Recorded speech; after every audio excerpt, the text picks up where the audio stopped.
That's right. Don't record them.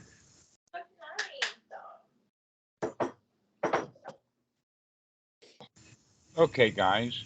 So we were talking about grief and what we're supposed to grieve over, like the loss of someone, and that if we are close to a blood relative in proximity for many years, then we're going to grieve over that person. Now, here's something that's actually, this is very indicative that if you have a wife, a lover, a girlfriend, and she dies, then we're going to grieve a lot. But we could have gotten then a divorce, and after the divorce is over, years after the divorce, and then she dies, we don't do much grieving. So these are the indications, just some evidence about how life is. But the important point that we were starting to make is that we grieve over the loss of someone because we're supposed to grieve over the loss of someone. That this is, um, we are taught this all of our lives. Um, one example that I remember was when I was 6 years old, my grandfather died. My grandfather died, and that I remember specifically the funeral because the funeral was at the Methodist church, and we went to the Baptist church, and it was down the block and around the corner or something. And I'd never been into that church before, and here I am, a 6 year old, and I'm dealing with my mom's dealing with her grief when in fact she didn't like him. He was not a likable guy, and that they didn't get along. But because when he died, she grieved because she was supposed to grieve, Hmm. and I remember that. And I remember that when the casket was being pulled out right in front, they took everybody in the family went up to the vestibule of the church, and then they hauled the casket out through the front door of the church. And as this casket was passing by, my mom squeezed my hand really hard in her grief. And I looked at my I kind of looked up at my mom and says, "You didn't like this guy." I already knew that you. I mean, you spent so much time telling me how much you didn't like him, and now Well, when he died, okay, Dhammarato, yes, I was gonna say, I'm curious, if any of those reactions may also be due to and kind of like a catharsis, if you could say, from the person that has spent so much of their time and their mind space disliking someone. When that person passes, it's like the ultimate, like vulnerability, if you will, right? They're ultimately vulnerable now because they're gone. There's nothing they can do, and so you're like, you have to face um your assholeness, I guess you could say, your disregard for people, your selfishness. And so in facing that, you see, wow, I spent all my time convincing myself how much of an asshole this person was when now they're dead. And it doesn't even matter. Like now they're dead. They're dead and I'm alive. Who's the asshole now? you know? that's you. You've got it. That's exactly right. In other words, I would think that when my grandfather died at that moment, it probably hit her that she could have been better to him than she was. That she felt guilty. Yes. That guilt was Yes. her feeling rather Right. than a sense of loss. Right. And I felt that with my dad too. I did. That's something I Hmm. felt with my dad. We do. that in fact guilt is possibly, let us say, it's in that mix, and it's possibly the predominant feeling Yeah. because That we don't really have a proper say goodbye. I mean, if you had yeah, right. a friend who was getting on a spaceship, an Elon Musk spaceship, and goes to Mars, and you'll never see him again, you can have a warm goodbye and then fond memories of him, though you may not hear of him with the expense of the price of tickets or communications or whatever like that.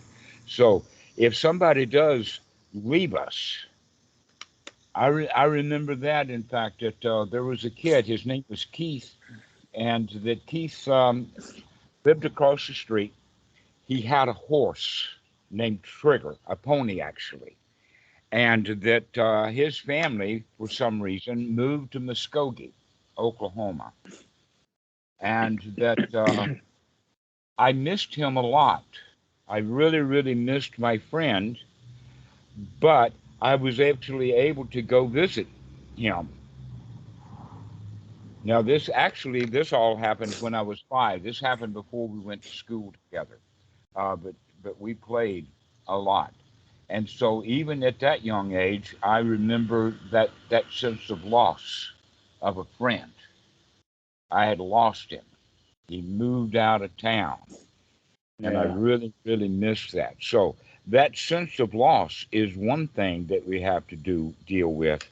But in the death, maybe of a relative or a close friend, we often add that aspect of guilt to it. Hmm. Hmm. Yeah. Okay, like, oh, I should have done this. The example that I used that triggered you was that I should have taken that puppy to the vet, and now the puppy's dead, right? Shoulda, woulda, couldas, and so that guilt is there. Now the loss of a friend, like with Keith, or a friend moving to Mars, they didn't die, and so we're not dealing with that quality of it, but they're gone, Yeah. and so it seems Yeah. like that the missing someone is, let us say, not actually um, related to death itself, but the guilt is. We feel guilty. Mm. We feel bad because somebody died, and we kind of think of what I could have done, what I should have done, etc. Mhm. Yeah, and I think like my journey of this whole thing has been, and working with you too, and seeing that it's really it's no different than Anapanasati, really. Well, after my dad died, there was to see the unwholesome and throw out the unwholesome and then be in joy. And the thing is that with death, it's not straight unwholesome. So there's a little bit of a tweak to it. And what I found is that you're gonna get emotions. Things might hit you like a truck. Like you may not even see it coming, and all of a sudden you're crying. Celebrate. Wow, how amazing it is to experience this. Experience this love I have for my dad. Love you, Hmm. Dad. That's what I do. I wake up in the morning, I'll see him in my memory, I'll see him in my mind, and it'll be tinged with a little bit of sadness, and I'm like, oh, love you, Dad. It's all good, you know? Excellent. That's exactly right. That's exactly that point of sati, is to remember that you can think of your dad without going through the guilt and the loss. That Mm-hmm. instead you can say, "Hello, Dad, my old friend."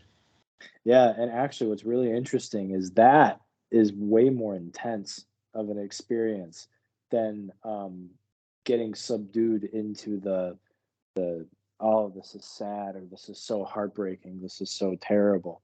Because when you look at something that is supposedly, or that appears evil, or appears like it's gonna harm you, and then you're like, wow, oh man, love you, Dad, that's amazing.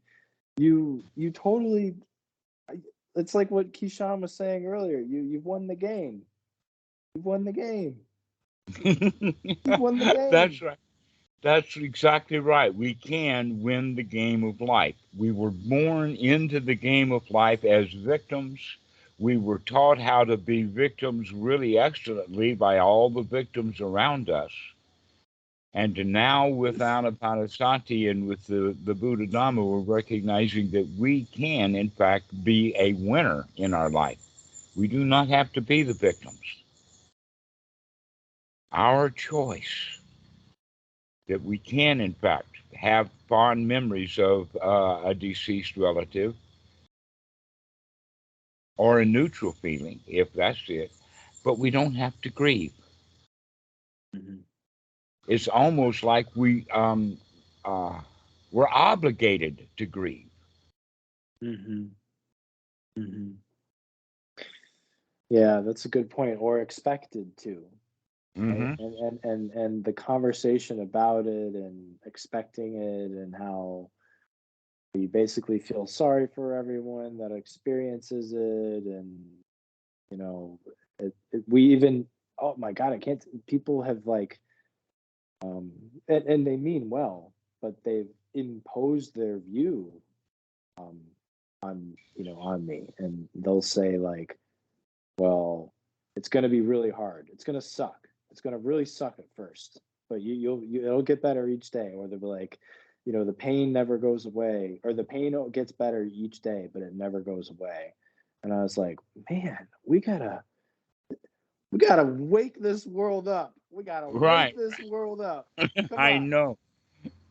this That's right. world That's up. such an ordinary way of looking at it is that we're supposed to grieve, or this is how it is, because we don't recognize we've got that choice. And These so, these unconscious rules. hmm so I got to congratulate you, Alex, that you actually came through this really, really well. You could have really, really been in a funk for a long period of time, I and could have, yeah, could have, you yeah. come right back out of it. So congratulations for that. This is what the Dhamma really is all about. You've heard me say it many times, is that we have to develop sati as a skill so that it'll be there when we need it most. Mm, Okay, and mm, this is one of those times when you really needed it most, and you were actually able to remember that you hmm can, in fact, feel the way that you want to feel, that you can hmm celebrate your dad. hmm You can be happy that you knew him. You hmm can be grateful that he gave you life, and you don't have to be guilty at all. Yeah, No need for guilt, no need for remorse. yeah. I genuinely feel like my dad's passing is I don't it feels so weird to say this, but it's just one of the best gifts he probably could have ever given me.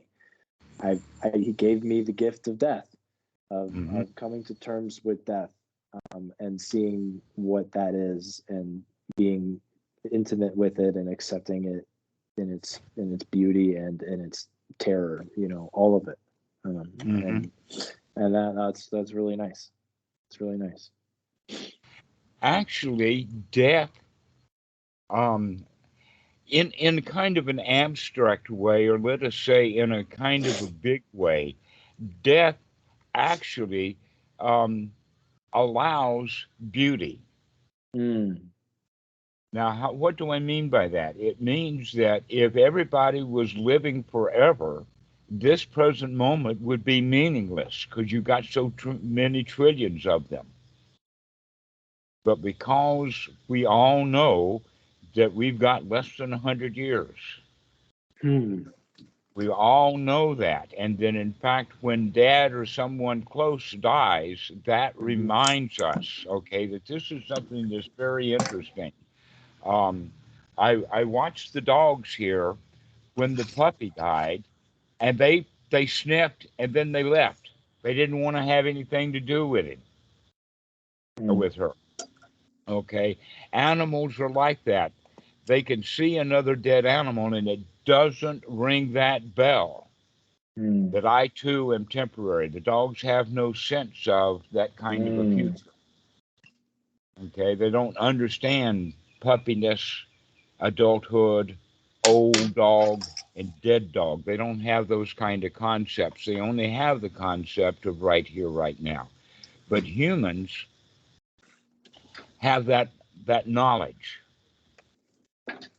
and that let us put it this way: the most beautiful music that has ever been written is often from that sense of loss, losing someone. Hmm. Okay, That's a good point. that Yeah. that in that in fact most of the uh, let us say more popular music is more about losing a girlfriend than Hmm. losing in death. But in the old days, like with Ravel and Pavon and Bach's Requiem in B minor, those kind of pieces of music that have to do with loss and death. Another one, in fact, possibly my favorite, is the Pathétique. You can hear the word pathetic in it, Pathétique, by Tchaikovsky, his Sixth Symphony, and it is just absolutely so gorgeous. Just makes you cry. It's so beautiful. But it was because of his loss of his wife, and also the sense that he was getting close to death too. Another example is the Ode to Joy by Beethoven, because he wrote that right at the end of his life. Okay, that Schubert also, there was an unfinished symphony that was so gorgeous, but it wasn't finished because he died. And so someone, his best friend, who was also a great musician, finished that symphony so that it could be published and played because it was so gorgeous. It was so beautiful. That pathos that's within us is the beauty that we have. That in fact, watching the Mona Lisa deteriorate and fall apart over the centuries and having it restored and not well and all of that is part of what makes that art piece so beautiful. When it was new, there was nothing much to it. But when art gets really, really old and starts to deteriorate, is when it begins to get more beautiful. And so, with music and with art, we can see that this pathos that we have within us is actually it.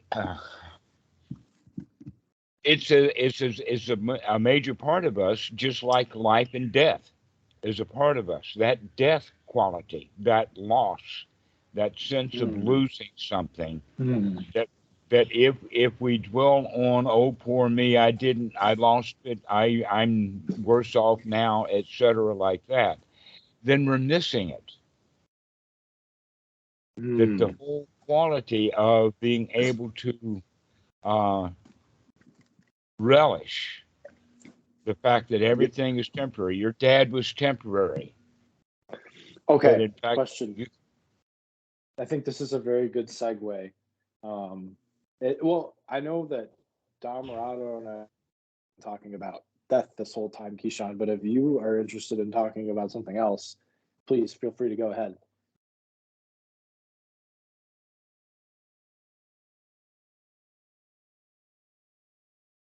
Okay. Sounds like Sorry for Keyshawn is. sorry for the delay. I was gonna Oh, respond, but so you're. I had my phone. I'm using my phone and my laptop at the same time, but Oh, no problem. it was a couple of extra thinking steps. But I've just been enjoying this conversation, and I don't know if I have too much to add, but Okay, Mhm. cool. I have a question that I think will bring us a little further. So, Dhammarato, I was on the phone with Dan the other day. Danny, your Uh-huh. student, your old student, and Yes. Uh-huh. he was helping me, with everything as well. And this was in the very beginning, and you know, I told him, I was like, it's crazy, like you can be here and then you can just die. And he was like, yes, on one level, yes, if you identify with the body, right, that has the name of Alex and this and that, then yes, technically you do die. But if you are the awareness in which all those things occur, awareness in which the life and death of the body occurs, well, then that's a different kind of experience. Now, he said it a lot better than that, so please do not judge my rendition of what he said as what he said, because he's much more articulate than that. So I apologize, but yeah, I was curious if you had any thoughts on that, because I've been, kind of dipping my head in that one as well. Tell me again what you're talking about. Danny said what? Dan said that, he's like, I was like, something like it's a tragedy, like we live and then we die, and I was like saying something about like the tragedy of it, and he was like, well, yeah, you do die if you are identified with a body that has a name that was born, and so on, so on, so on. But then there's also this other level where it says, unless you are, or if you identify with the awareness in which all of these things occur. Right. Okay. So, yes, basically what he's talking about then is the distinction between, are we going to take a selfish view, or are we going to take an altruistic view? Okay. What do we mean by a selfish view is, oh, my dad died, oh, poor me. And we wallow in our self-pity, we wallow in our guilt and our sense of loss and all of that kind of stuff, because we're looking very small. Me and my friends, or me and my dad. And that the other way of looking at it is taking a broad look, a look at humanity, and a look at the fact that all of humanity grieves over the loss of someone, because they're not well trained in how to handle it. That in fact, when things are, let us say, the idea of forbidden fruit, you can see that with teenagers in the sense of their relationship to alcohol or to drugs or to the girls or opposite sex, any of that kind of stuff. It's kind of like a forbidden fruit. And that we got to have it because it's forbidden, okay? So staying alive permanently is kind of a forbidden fruit. We're not supposed to do that. And because of that, it's enticing. I mean, here's something that throughout history, and we have people doing it now too. You've heard of Ponce de Leon looking for the fountain of youth. And look how much work and everything that he spread. That in fact, when I was in school, I heard that he was in Florida looking for the fountain of youth. And to now I've talked to some people who were born and raised in Brazil, and they know Ponce de Leon because he was in South America looking for the fountain of youth. And they didn't even know he was in Florida. Okay. Now there's, and now the other side is that ancient emperors, they used to think somehow that mercury was a medicine, and because of that, many people died of mercury poisoning because they thought that it was an elixir that would give them eternal life. Why they chose mercury, I don't know, because mercury's poison. That in fact, there's still a mountain that is so contaminated with mercury that they don't even want to do the proper research of the archaeology, because it's a burial mound, and it's just absolutely full of mercury. So nowadays, you will find. Have you ever heard of cryogenics? Where when somebody is dead or about to die, they'll take the body and freeze it with liquid nitrogen with the hope of being able to revive it someday. I've never heard that, no. Oh, you haven't heard that? Yes, there is still, I mean, there's a corporation that has, I don't know, dozens and dozens of bodies that they're preserving. You have to have a huge amount of money as an endowment to keep your body that cold, with Wow. the hope someday that medical science will be able to resurrect you. There are Wow, also a lot of that's crazy. right, and there's all kinds of longevity stuff. I just saw something on YouTube to where can they reverse the aging till they get it down to the 0 point. They're learning to slow down aging, and the part of the slowing down, I think, is more demographics. That when people don't die young of so many diseases and accidents, then that Mhm. increases uh, Mm, the right, lifespan for everyone. right, But the yeah. but the point is that life is better when there is death. That's the point that I'm making. That everybody clings to life and wants to have life and live forever and find the fountain of youth or try to find a way of staying alive forever. But that's out of greed. That's out of a sense of fear of death. And a much, much better way of looking at it is that my death is coming, your death is coming. Let's have a celebration that we're still alive because that's not going to last. Exactly. Exactly. That's the realization I've been struck with over the past week. Hmm. And so But having your dad die then is a big, big wake up call for you to be alive. I yeah. was having the thought that in addition to the cryogenics and all the other things that you mentioned, one of the other ones, like a sci-fi kind of theory, is the singularity, that you could get uploaded into the ether and your consciousness can live on. But like you said, if there's no end to it, is it really going to be quite as good? You know, even if you can just dial up your experience with whatever number you plug in, but if there's Right. That whole quality of plugging in, like with AI, that we plug something into the brain and it just sucks all of the knowledge, all the memories, all of the everything out, puts it into the computer. And now there's a robot that downloads from that computer, and that's a walking, talking robot. That's me. Right. That's what, that's, no, that robot is not you. This body dies. And that we can celebrate that celebration of death. Yes, Alex.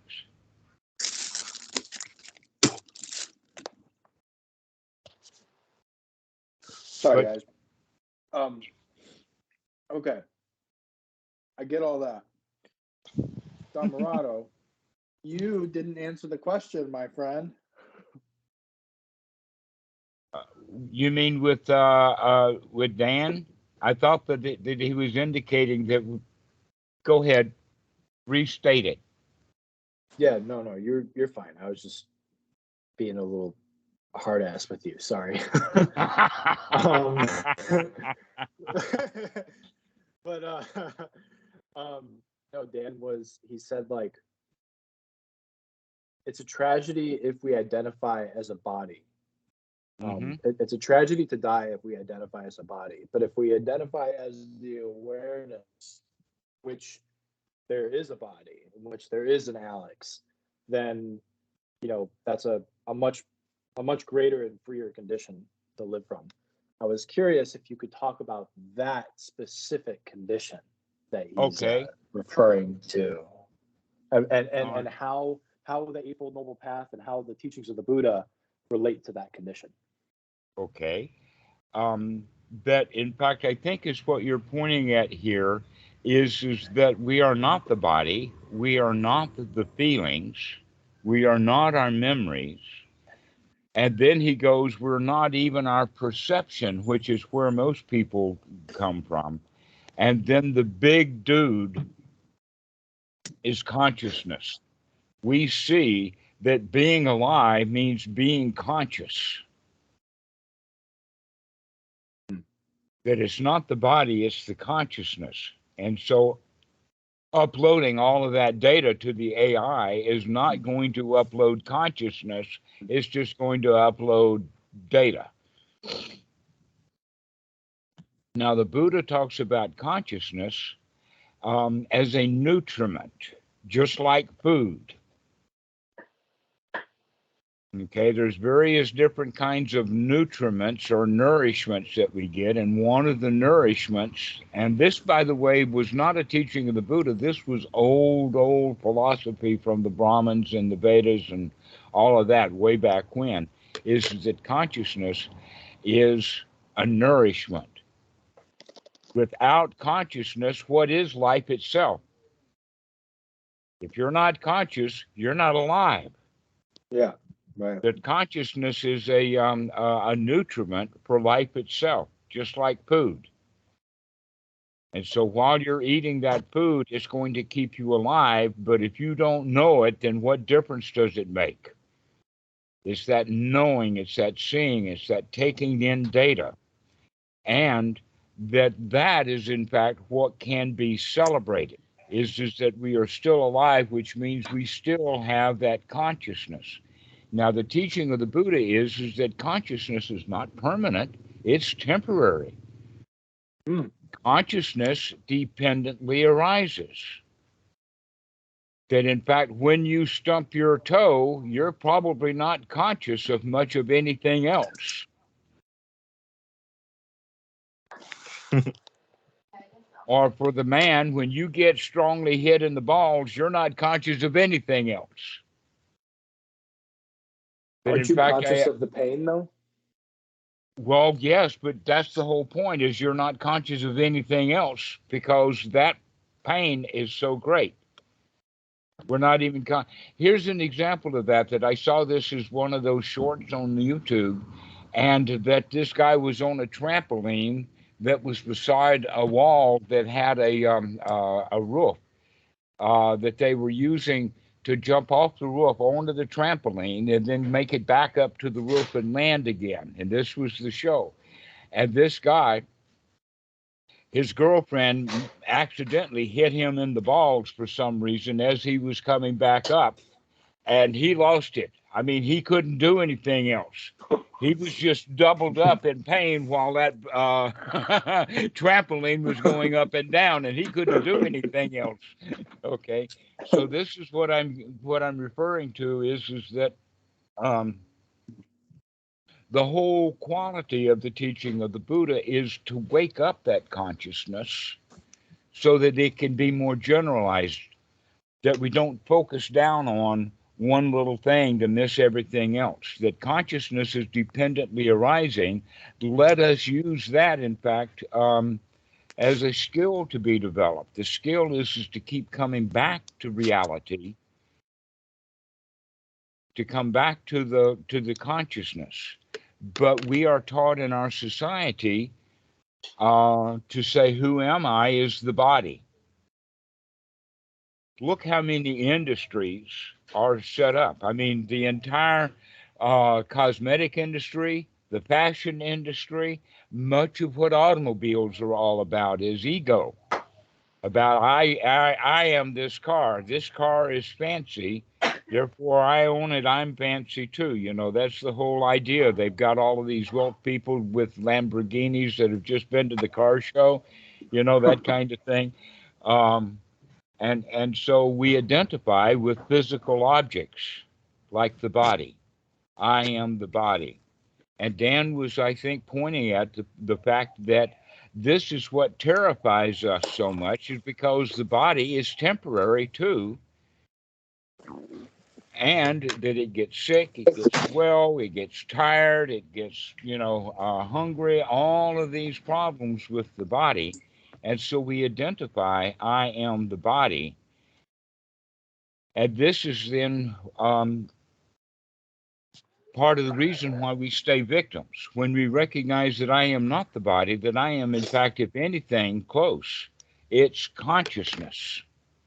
To stay alert, to stay awake, to be alive. That sounds like quite a relief compared to being identified with the body. Because, I mean, if you're identified with the body, it's temporary. You know you're going to die. But if you identify with consciousness, I can't even imagine what that what that's like. I probably can't. You know, one thing that Well, happened to me recently, today I was walking home and I had one thing or another on the mind, and there's always this dog, this pit bull behind this gate, and every time you walk by, he barks, you know, as aggressively as he can, and I normally just laugh or, you know, just watch him do his thing, but this time because I was so closed off to what was going on, and he started barking out of nowhere right next to me, and I thought it was out of nowhere, but if I had been paying attention, then it wouldn't have been out of nowhere. mhm. And I wouldn't caught off guard.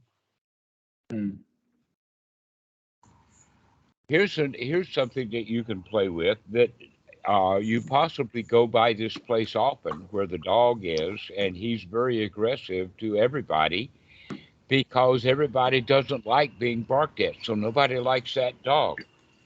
So in a way, it's a samsara cycle.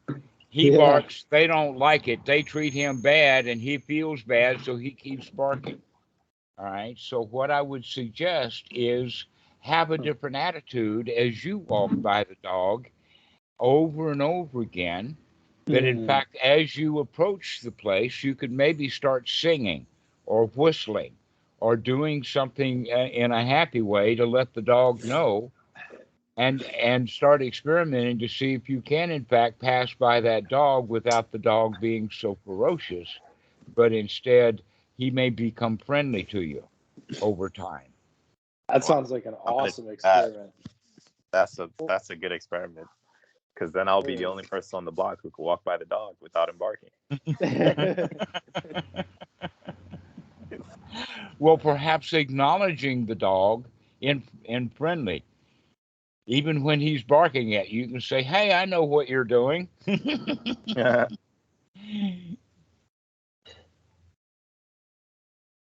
And so when we recognize that we are not the body, then we have better choices. Like the choice to be here now, the choice to really experience what's going on, and including to really experience our grief. A lot of people will grieve, but they really don't experience it very well, and so they're doomed to repeat it, drips and drabs, rather than fully experience that grief. Dhammarato, like I said, I've been doing a little too much late night action, so I'm gonna go ahead and call it a night. But I really want to be on. I think I'm gonna join tomorrow evening in the open Sangha call. So we'll. Oh, I'd love to see you. Yeah. Yes, I know you've been busy, and Yeah. I'm glad to see you back, Keyshawn. Yes. That's what I'm really looking forward to right now. So gonna All rest. right. Be there Well, tomorrow. Alex, I'm really pleased that that you're doing as well as you're doing, and that this is not only that for you, but this is really good. I use the word piggyback. Do you know what I mean by the word piggyback? Okay, so a lot of people. I just wanted to Are, say bye to Keyshawn too. Sorry, I didn't want yes, you to. Thanks, I'm. Keyshawn. It was good talking with you tonight, and we'll hang next weekend. All right, bro.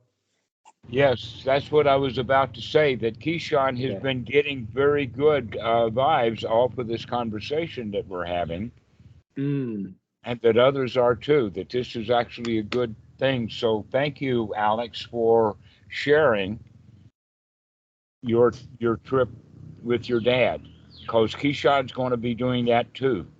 And this is a good training for him. That's awesome. That's great. I'm happy to hear that, guys. I love a good piggyback ride. Thank you, Alex. Anytime, bro. Okay. Well, Alex, is there anything else that you and I need to talk about now? Well, I was just curious if we could kind of keep. I really enjoy this conversation about, you know, I think the important thing for me, the only reason why, okay, Dhammarato, the reason why you and I are speaking on the phone is because I'm gonna, for the lack of a better term, I'm gonna say goal. My goal is to understand completely what exactly I am, so that I am not getting caught up in suffering, resistance, problems, creating my own problems, creating others' problems. And so that I really am, it's just like what all the great spiritual teachers say, like you merge with the universe, you are reality itself. Mm-hmm. That's there's nothing more important to me than that. So, and not in the Western way. Okay, we I know. gotta I stay understand. clear. I'm just letting you know that's why I'm here. I'm Mhm. not here to just like be happy.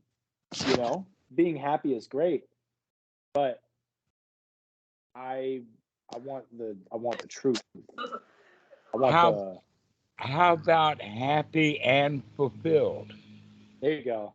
There you go. Okay. That's good. I Okay. like that. I like that. I Uh-huh. like that a lot. Right. Not just fulfilled, but wealthy with fulfillment. Yes. Yes. Okay. Yes. Uh, overflowing. So, one point to make. Sounds good to me. Mhm. One point to make is that according to the teachings of the Buddha and everything that I see, is that old philosophical question that is it just permeates all of the oldest of literature. Know thyself. Mm-hmm. Um, Yeah. to figure out that the answer to that age old question of who am I. Mm. And the Mm. Buddha talks about it in the sense that that kind of question is irrelevant. Mm. Mm-hmm. Why is it irrelevant? Is because mostly we're a moving target. That we can only find out what we are or who we are if, in fact, we can stop time and take a photograph and then later study that Mm. photograph. But in fact, you're not a photograph, you're a movie. And we cannot, in fact, investigate all of the things there because they're in and out, they're up and down, they're moving. That you're a moving target. Okay. And when we recognize that, then we can say, okay, I may not ever figure out who I am, but I can figure out a whole lot of stuff about what I'm not, because I've got choices about what I'm not. And what I'm not, grieving, angry, sad. I can feel the way that I want to feel, but still I don't feel one thing all the time. That too changes. Mm-hmm. Everything changes. And so when we can recognize that, then you got a much better handle over who you actually are, is because you've got a choice about it right here, right now, to either be this or to be that right now. But the Mm. fact is over time, you're a moving target. You'll never figure it out. I think, in fact, we've talked about this before. Sit down and write out a long, long list. Take an hour or two and define everything about you. And then set that piece of paper down, and a week later, do that same experiment again. And that second time that we do it, we will oftentimes try to remember what I put down on the paper the first time rather than experiencing who I am right now. That's a really good experiment. Yeah. And then we wind up recognizing that we are not what we wrote down on that piece of paper because we're moving, Mm. we're changing, that we're not the same thing over and over again. And that in fact, the whole concept of the Christian soul is trying to specify and define who you are, which is what we would call personality. Who am I? I'm a personality. Well, guess what? The personality is constantly fluid. It's not the same. And the best part of that teaching is that we can change. We can change. It's not that we have to change or that we're constantly already changing. It's that we have choice about it. But if we think that we know who we are, then that defines us and we can't change. Now, over time, we can see, let's use, Henry Ford and Bill Gates and Vanderbilt and many, many others that were the robber barons and the biggest thieves in town in their lifetime, like Bill Gates and Microsoft. Some of the dirty stories that I've heard about Bill Gates from for the way that he worked with IBM and other things like that. But he is not that person anymore. Now Bill Gates is a philanthropist. He could not have been a philanthropist if he had not been a thief, because the money that he's giving away is the money that he, let us say, stole a little bit from everybody who bought a Windows. So the point is that he's made a major change in his life, and not only that, but he's probably a whole lot happier now that he's a philanthropist than he is the CEO of Microsoft. Mm-hmm. So we can't define who we are. We'll never be able to do that exactly. Probably about the best that we'll ever do is maybe 50 or 60%, but why bother? The better thing to do is to recognize I've got a choice right now about who I am. Well, I actually didn't mean who you are. I meant what I am. Because if Okay. we are awareness, that's not a who, right? That's a what. Okay. If I'll what give we you are that. is Yes. consciousness, yeah. Mm-hmm. Yeah. What you So are is consciousness. What you yeah, are is none of the things that we thought that we were. yeah. So would you agree then that if what we are is consciousness, but we don't experience ourselves as that, or technically you could say consciousness isn't experiencing itself as that right now, Exactly. and Exactly. it is decided to play the role of Alex and assume that it loves Alex so much that it has gotten lost inside Alex, and so it doesn't know whether it's consciousness or Alex anymore. How do you, I mean, wouldn't you say then that the realization of consciousness being awake to itself, isn't that the whole point, if there's any point at all to this whole Well, thing? yes, I would say that that's correct, but there's a better way to express it. Okay, tell me, Okay. please. That mostly what we are is how we perceive the world. In other words, it's our own interpretation of the world based upon the input that we're getting now, plus our old past experiences. This is what is perception, and that the world that we live in is a perceived world. So, what we're practicing here, working, let us say, both in the realm of Paticca Samuppada, is where we're talking about, as well as the mind that is in a state where we can see it, is that we can begin to modify and play with the perception so as to stop it. In other words, we're stopped trying to make sense out of the world and just experiencing the world. To stay in consciousness rather than trying to make sense out of it. Mm. Mm.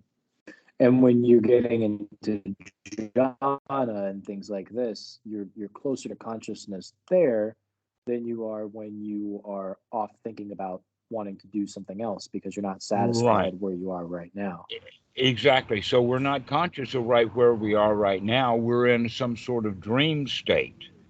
But that also takes a bit of consciousness to be conscious of that dream state, but it's still not in our real senses. The eyes, the ears, the body, the touch, the sensations, the smells, the taste of food, etc., like that. Those things are real. Remembering my grandfather's coffin as it passes by and my mommy holding my hand and squeezing it really tightly when that happened, that's just a memory. It's not real, cannot be reconstructed. That in fact, most likely that church has been destroyed, demolished, because we're talking about something that happened 70 something years ago.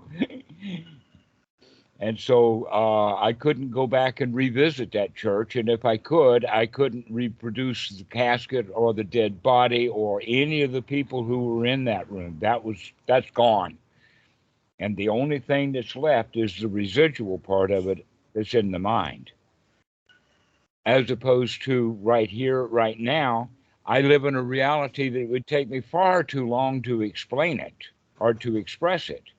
But it has to do with the sunlight and the porch and the smells and the wind and the dogs and the chair that is here and all of this stuff that we can become aware of or conscious of in reality. And it's quite marvelous to just experience what's actually real. Mm. And that's what it is to be alive. To be alive is to experience the present moment. And to be thinking about something is not that kind of aliveness. And So the so reason why we say gladden the mind is so that we can grow closer to the present moment. to grow closer to the present moment, the reality of the situation, that we can become vibrantly alive. So getting into joy, so to speak, like when we talk about gladdening the mind, that's kind of like the training wheels of the actual bike of living inside the experience, right? The Yes, training wheels of jhana, they help you get closer to just the sensations, to appreciating the sensations as they are, because you've like convinced yourself that there's nothing better than this. And so you because get this is the closer. nourishment. This is, in fact, the nourishment of being alive, is being conscious, being awake, looking And at yeah, and experiencing. yeah. So that's cool. That's cool. I think I'm beginning to knock on that door. That's what it Begin to it's feel what it wealthy felt with like. it. Begin to appreciate how wealthy you are with consciousness already. Yeah, right. Absolutely. Yeah. Even while you're knocking on the door, you've got a knock, you've got a fist, you've got power, you've got all of that stuff mentally that you're talking about. But the actual knocking on the door is still that you're alive. Yeah. I mean, of all of the bricks and all of the stones and all of the drops of water in the ocean and everything like that, it's not conscious that we have a marvelous gift of being alive. And your dad's death and other situations like that brings that up poignantly, that we're alive and we're not going to be alive. We're going to die. Let's celebrate what we've got now.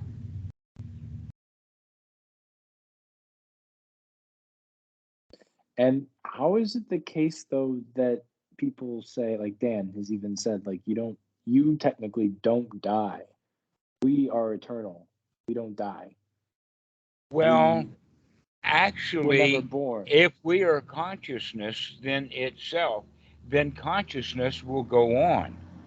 May not be my consciousness, but that's what we're celebrating is consciousness itself. Remember, the distinction is, are we going to do this little old me selfishness, or are Mm. we going to be the expansion of life itself, consciousness itself? to get a load of the fact that we live in a world that's vibrantly alive. And so from there, it's kind of easier to die, because you're like, oh, okay, well, time for consciousness to live on, you know, Mm-hmm. Exactly. for its I've own had sake. about as much joy as I can stand.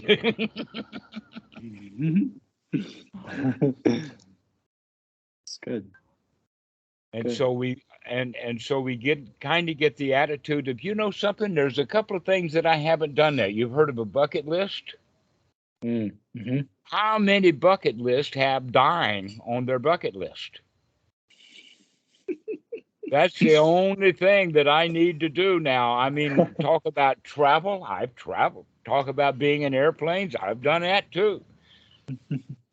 The only thing that I haven't done yet is dying. I'm really interested in it, very curious about it. I'm I curious want to about be it too. ready for it. I think it was, I can't remember if it was Krishnamurti or Ram Dass, but they said that we're all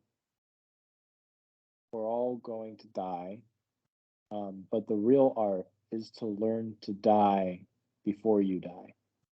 Mm-hmm. Which is then that part again back to the selfishness. It's the selfishness, the self that dies. And then death itself has no sting, it has no pain. But when I So, want to avoid it because I want to live, that's where all the pain and suffering comes from, is selfishness. wow, yeah,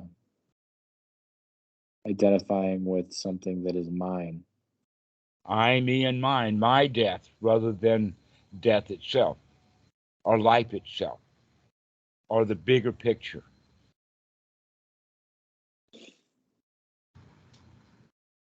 An example would be human, that we're human. Humanity is capable of great things, but humanity is also capable of great screw ups.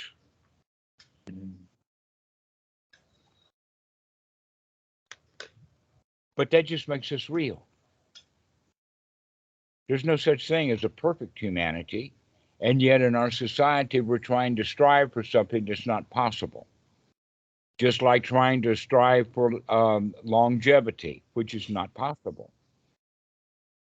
So instead of uh, grasping and clinging and seeking the things that are not possible, it's better for us to enjoy the things that are real here now, not just possible, but basically pulling on our string and saying, "Wakey, wakey, wake up!"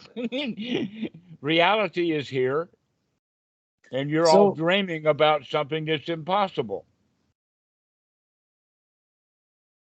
wow. So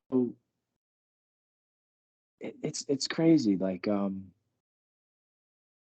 I feel so over flooded by my senses right now. I'm like, I am like surfing on on the waters of stillness right now. Mm-hmm. I just I feel incredible.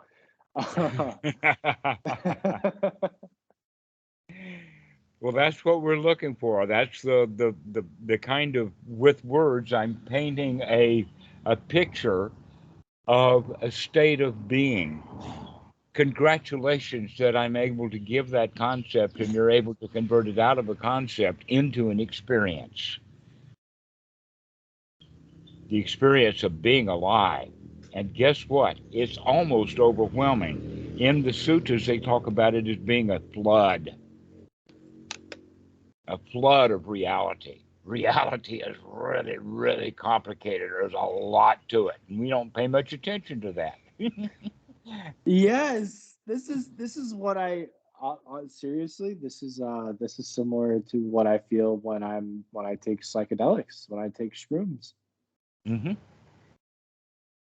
Well, what those things do is they kind of break down all of those boundaries and barriers that we have built To up to right, protect the self. right, right. To reality. All the And, boundaries that we've made to reality. and those Right. boundaries keep us in our territory rather than experimenting and exploring with the fact that we've got an entire universe here. I don't have to go anywhere. I don't have to go to Detroit to find the universe. It's right here. We don't have to go any place to do anything. It's all right here. It's already here.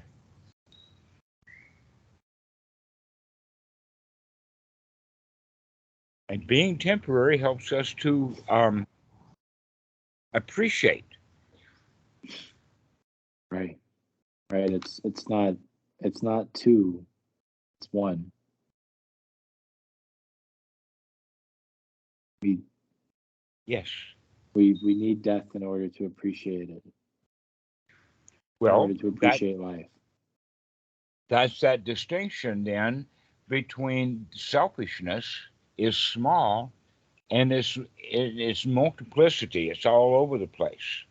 But altruism is unification. We're all alike. You and I are brothers. There's no distinction. We both have that one thing in common, and that is that we're alive.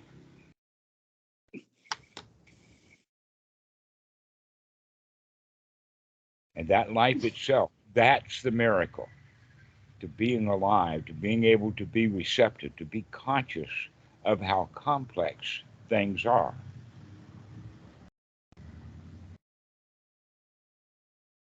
How marvelous it is.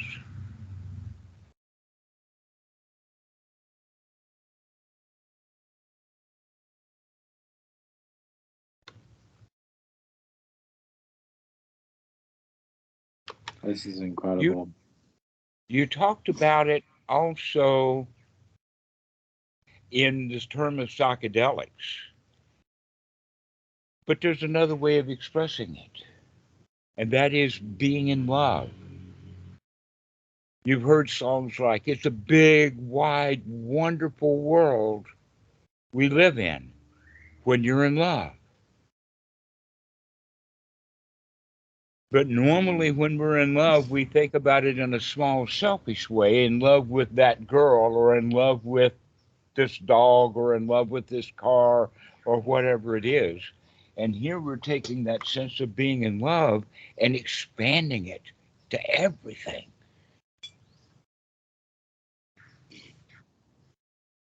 Being in love with being alive, being in love with reality,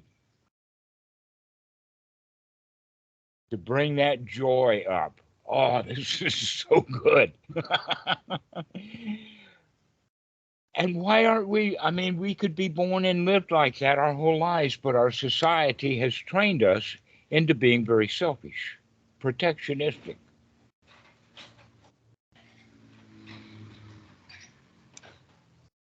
And so we have to train ourselves from the small into the big, from the self into the all. How does that work with, like, if you're looking at different jobs and stuff? And, like in my case, I've been looking at different jobs.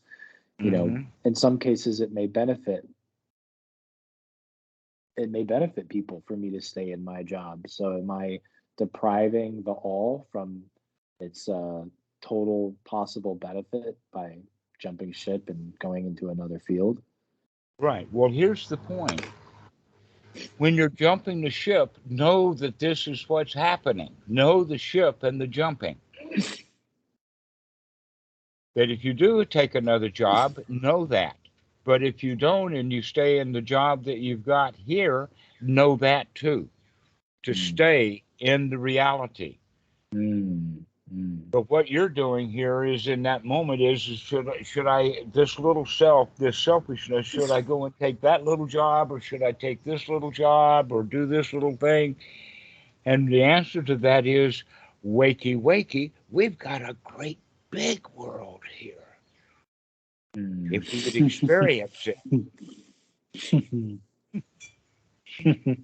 And in that regard, it doesn't matter what job that you're doing at all. What matters is, how are you doing that job in this present moment? Are you aware of how big things are right now, how wonderful things are? And if you take that kind of attitude with the people that you talk to on the phone, they'll get that from you. Mm-hmm. Mm-hmm. You're absolutely right. Yeah, you're absolutely right. Wow. Wow. So I think this is what I'm seeing here. That when I am just resting as the senses, but I wouldn't even say, like, that's a way to describe it, but it's actually even not that. It's hard to describe what it actually is, but that's the closest I guess I could say. When you're resting and kind of just like getting cozy in the senses, like getting completely consumed, subsumed, and you know, subsumed by the senses, and it's just delicious. Like that right there is just experiencing reality as it is. It's not anything you're manufacturing or creating. It's right there to be enjoyed. Mhm. Yeah. Yes, it is. There it is. Here it is. There it is. All we have to do is remember that we have a choice. Are Mm, we going to think mm. small, or are we going to think big? Yeah. Am I Come on. going to think about little old Alex, or am I going to think about, wow, what a wonderful experience, what a wonderful world Alex lives in? Mm. How wonderful it is. Hmm. And so the death of your dad actually can help trigger that for you. Oh, it definitely has. Yeah. Mm. To be here now, to be in the big, wide, wonderful world, to have fond memories of him, to love him, rather than feeling miserable and regretful and guilty and shoulda, woulda, couldas, and I could have done this, that, and the other thing. No, the best thing to do is just to love him. Yeah, and what's really interesting, Dhammarato, is when I think about guilt, when I think about the image of my dad being unconscious on the hospital bed, I get this image of regret, I guess you could say, of regret tinged Mhm. with guilt. And what I just noticed is that image of regret and guilt is based in a old Alex's memory. An Mhm. old Alex's memory that occurred weeks ago now, 2 weeks ago. But that memory is only happening now because I'm remembering that memory. It's occurring, it's being made up in the mind in this Mhm. moment. In this moment. Uh-huh. And it doesn't have to be, and it doesn't have to be seen as, it doesn't have to, I guess what I'm trying to say is that the Alex that's here now doesn't have to have the same memory that the old Alex had 2 weeks ago. Yes, exactly right. You could change, but this is a change model that you can change. Do you have a choice about how you feel when those memories come up? Yeah. And part of the change is to recognize that even though that's a memory, the reality is that this present moment is real. That's just a memory. And how you're feeling right now is real. And you have a choice over how you feel right now, that memory doesn't define who you are. Mhm. or how you should feel. Mhm. You've got a choice. Right. Yeah. And the choice that I'm making right now is to congratulate you. Alex, I am just so overjoyed at the progress that you've made in the Dhamma. Oh man, I don't know, Dhammarato. I might be fooling you.